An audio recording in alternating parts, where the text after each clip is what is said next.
नमस्कार, खानदेश टुडेमध्ये आपलं स्वागत. आपण बघत आहात झूम मराठी वृत्त.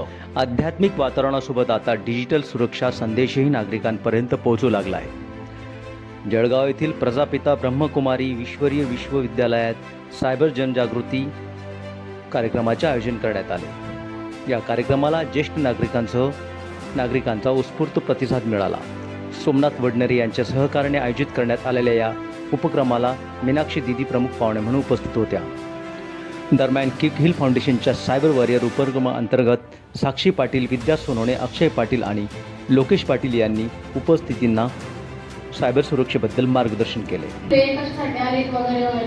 जरी तुम्ही असं अननोन पर्सन जर कॉल उचलता तर तुम्ही कमीत कमी चेक करायला पाहिजे की तो नंबर फ्रॉड आहे की नाही. कारण काय सांगतो की मला इतके पैसे पाहिजे, आता आपल्याला वाटतं आपल्या फॅमिली मेंबर आहे, आपण लगेच त्याला पैसे देऊन टाकतो. तर आपण अगोदर रिचेक करायला पाहिजे. फ्री फायर, पबजी वगैरे असे गेम्स खेळतात. त्यांना काय वाटतं की ते एखादी लिंक आली त्याच्यावर आपल्याला म्हणजे असे डायमंड्स घाबरून जातात आणि गोष्टी होऊन जातात. मग त्याच्या थ्रू तुम्ही म्हणजे त्यासाठी तुम्ही तुमची जी आयडी वगैरे पब्लिक ठेवायला नको, जेणेकरून